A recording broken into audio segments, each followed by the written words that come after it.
Bonjour, bonjour, très content de vous retrouver.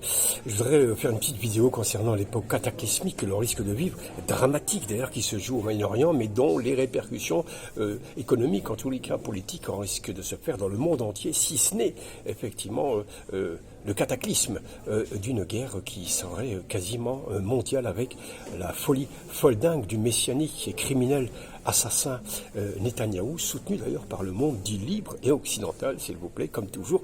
Et vous allez entendre les baveurs professionnels de certains médias venir encore soutenir ce même type qui risque de mettre les pays à feu et à sang. Ils se réjouissent de cette attaque, de ce folle dingue, de ce taré qu'est Netanyahou, avec la complicité des Américains qui laissent croire qu'ils ne le savaient pas et qu'ils essaient d'arrêter le boucher de Tel Aviv. Tout ça est construit, plus ou moins. Trump fait semblant d'eux, mais Trump est aussi une marionnette d'un système qui le dépasse, et les gens commencent à voir que tout ça risque de mal finir si on ne se réveille. Enfin, personnellement, je pense qu'il est déjà un peu tard, mais on peut encore sauver quelques meubles, chers amis, si on a une conscience politique, si on a une conscience économique, en faisant un boycott par hasard, au lieu de se passer son temps. C'est une bonne chose, de se dorer la pilule, mais bon, ce dorage de pilule, c'est pas une raison de vivre non plus, ce dorage de pilule, et que si on peut éviter, comme je l'ai vu, beaucoup des nôtres, se gaver de Coca-Cola, se gaver de McDo et autres saloperies de l'industrie consumériste. Bref, chacun fait à peu près ce qu'il veut.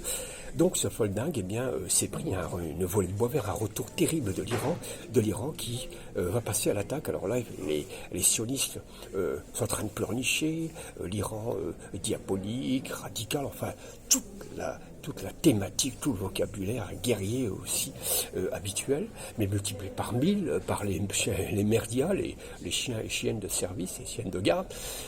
Si ce n'est que l'Iran, effectivement, a répliqué et que là, effectivement, on n'est pas affaire à une population civile qui se fait fracasser, tuer maintenant par de crimes de masse, victimes de crimes de masse et de crimes contre l'humanité. Aujourd'hui, l'Iran répond et beaucoup de gens dans le monde applaudissent quasiment la réplique de l'Iran et espèrent que l'Iran va un petit peu venger le monde devant cette agression qui dure depuis beaucoup trop longtemps.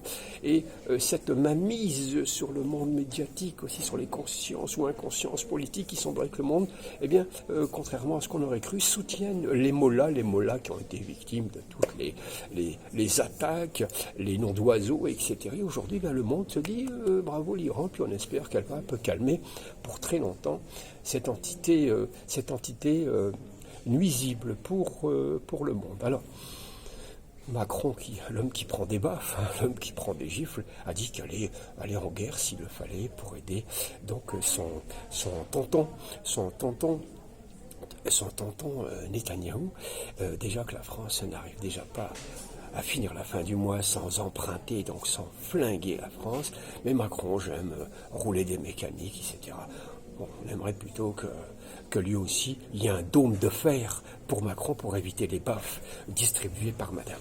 Dans ce contexte, effectivement, écœurant de désinformation et d'intox, les gens manifestent partout, c'est très très bien de se bouger surtout les neurones, c'est le race qui compte, c'est le carreau. C'est votre tête qu'il faut faire fonctionner, et j'espère qu'elle fonctionne, et que de la tête à l'estomac, eh bien c'est la même réflexion. Faites attention à ce qu'on met dans l'estomac. Voilà, donc je ne vais pas vous faire un cours sur le lien qu'il peut y avoir entre les neurones et de l'estomac et ceux qui sont liés à l'estomac. Ce serait trop long. Bref.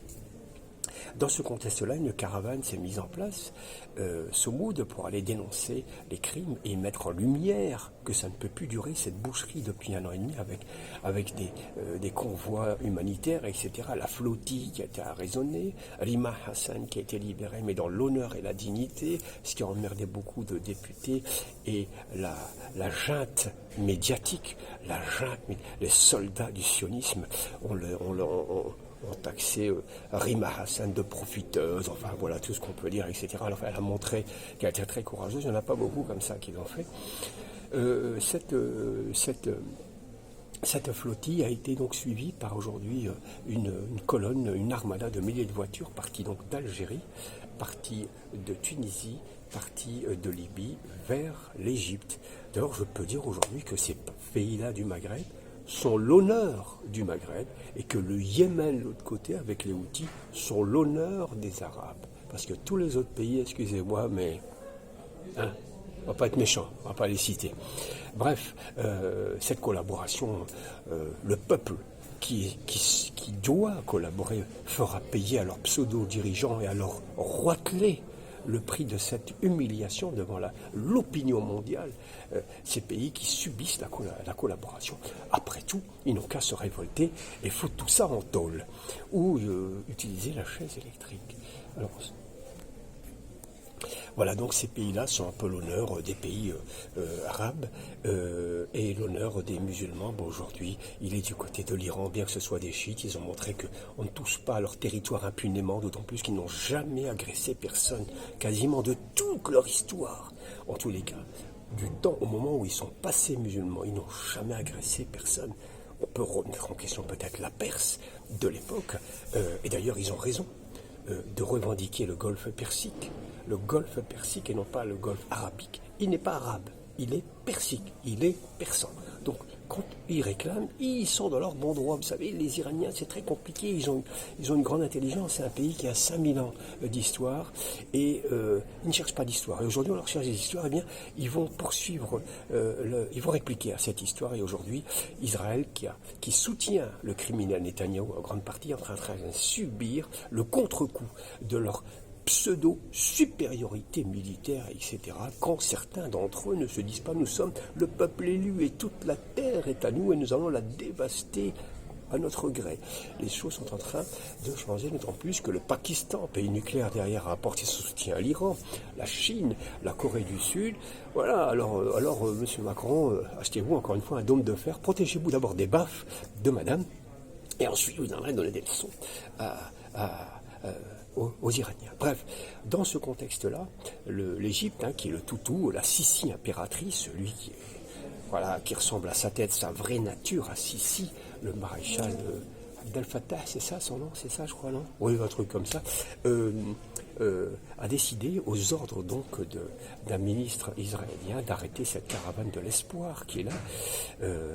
Il a fait effectivement arrêter 3 journalistes algériens.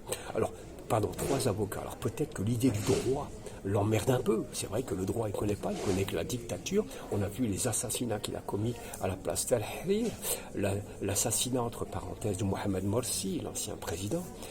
Et donc cet homme-là a décidé d'arrêter ces Algériens. Quelque part, c'est une façon de vouloir humilier l'Algérie, mais l'Algérie n'est pas humiliable. Ce n'est pas humiliable par des types pareils, par des restants, par des valets, par des domestiques.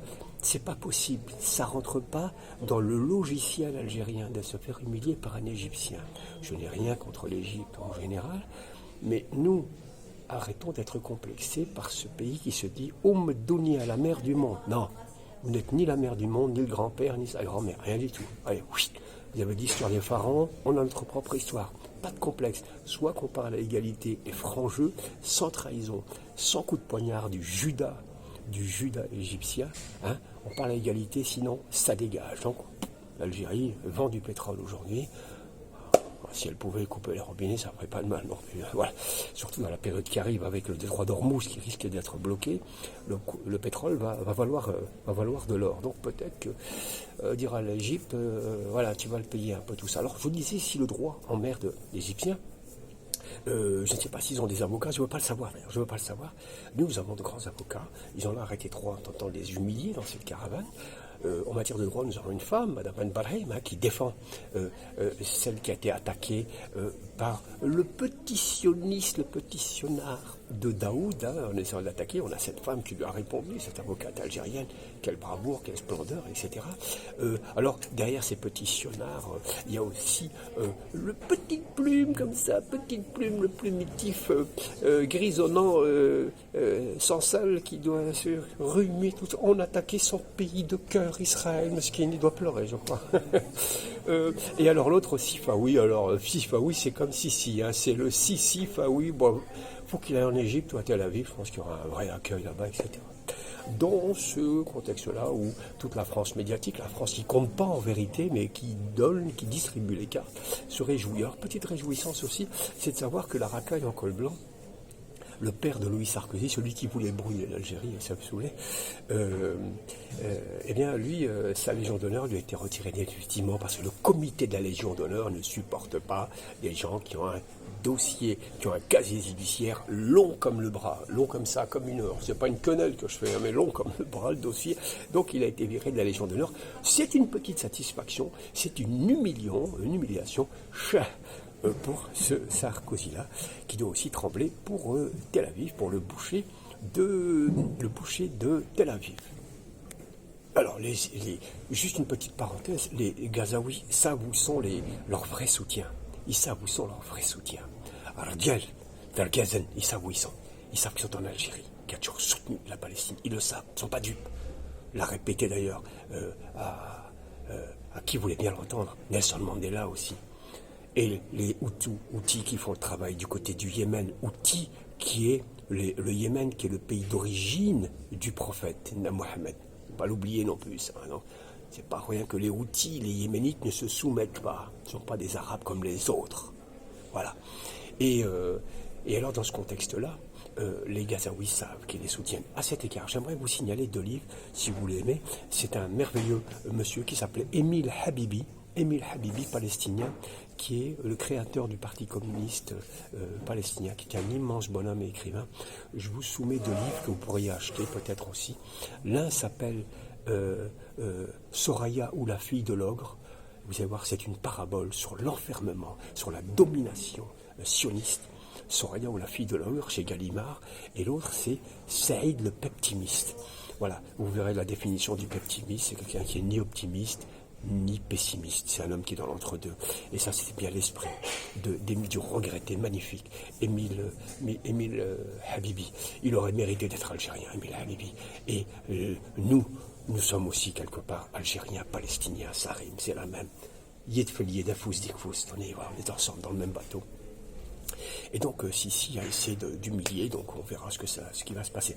Quelqu'un qui a ri de tout ça, c'est une petite poufiasse, c'est une pétasse, c'est une rebeu, je dirais plutôt un rebut de l'humour médiatique branchouille, c'est celle qui lèche les papates de ses maîtres, hein, et qui va même plus loin que leur lécher les pattes, celle qui est très contente qu'on lui jette quelques pâtés comme ça à manger, et qui se prend pour une humoriste, c'est Sophia Aram, qui s'est moquée de la caravane, donc des Algériens, encore une fois, une soubrette à la Rachida Dati qui décidément ne supporte pas les Algériens, ça c'est évident dès qu'elle peut cracher, et qui trouve l'islam insupportable. Alors l'islam, elle fait le travail, hein. Vous savez, c'est un peu comme ces femmes de ménage qui travaillent chez des riches et qui sont humiliées, qui sont frappées, à qui on jette sa pitance par terre et qui va la ramasser. Sophia Aram, on lui a acheté un micro par terre, on lui a donné une pseudo-notoriété, et cette